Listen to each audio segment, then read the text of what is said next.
Saudara-saudari pencinta insan Intisari Sabda Harian yang terkasih, salam jumpa lagi hari ini, Jumat 2 Juli 2021, Pekan Biasa ke-13.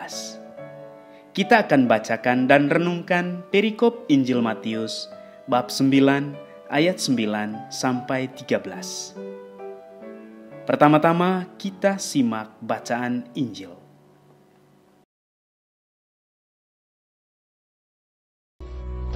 Setelah Yesus pergi dari situ, ia melihat seorang yang bernama Matius duduk di rumah cukai. Lalu ia berkata kepadanya, "Ikutlah aku." Maka berdirilah Matius, lalu mengikut dia. Kemudian ketika Yesus makan di rumah Matius, datanglah banyak pemungut cukai dan orang berdosa, dan makan bersama-sama dengan dia dan murid-muridnya.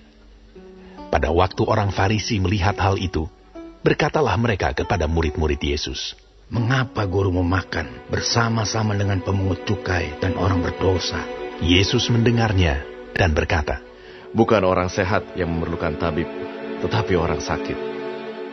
Jadi pergilah dan pelajarilah arti firman ini. Yang ku kehendaki ialah belas kasihan dan bukan persembahan. Karena aku datang bukan untuk memanggil orang benar, melainkan orang berdosa."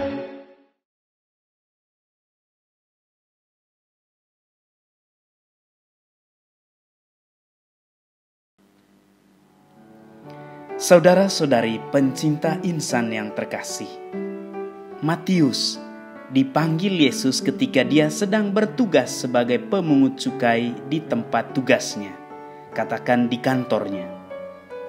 Dia adalah pegawai Romawi yang bertugas untuk memungut pajak.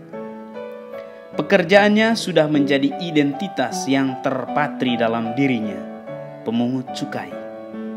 Ketika Yesus memanggil dia, dengan segera ia meninggalkan pekerjaannya sebagai pemungut cukai dan mengikuti Yesus.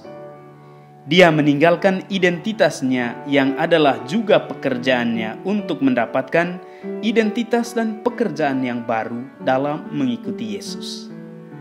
Dia meninggalkan identitasnya yang lama, yang juga dianggap berdosa, dan mengenakan identitasnya yang baru karena belas kasih Tuhan kepadanya. Identitasnya yang baru adalah pewarta kabar baik keselamatan dan bukan lagi pemungut pajak. Saudara-saudari yang terkasih, meninggalkan hidup lama yang meresahkan orang lain dan memeluk hidup baru yang menyejukkan hati sesama adalah panggilan bagi kita semua. Identitas lama Matius adalah pemungut cukai yang oleh semua orang Yahudi dianggap sebagai pendosa. Selain praktik ketidakadilan, juga kadang dirasa punya kecenderungan untuk memeras rakyat. Atas panggilan Yesus, dia beralih menjadi pewarta kabar baik yang menggembirakan. Ia mewartakan keadilan dan kasih Tuhan yang melimpah. Sebagai pengikut Kristus yang telah meninggalkan hidup lama, kini kita dipacu untuk terus melanjutkan kabar gembira kepada semua orang.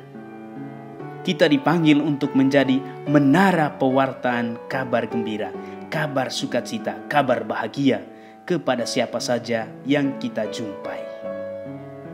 Saudara-saudari yang terkasih, sentuhan yang saya boleh tawarkan pada hari ini ada dari lagu dari Mada Bakti nomor 455.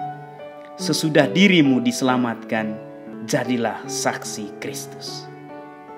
Kekuatan kesaksian kita terdapat pada peralihan dari hidup lama ke hidup yang baru. Dengan kehidupan yang baru, kita membarui dan menawarkan yang baru kepada sesama yang haus dan mungkin agak penat serta bosan dengan kehidupan yang lama. Tuhan memberkati.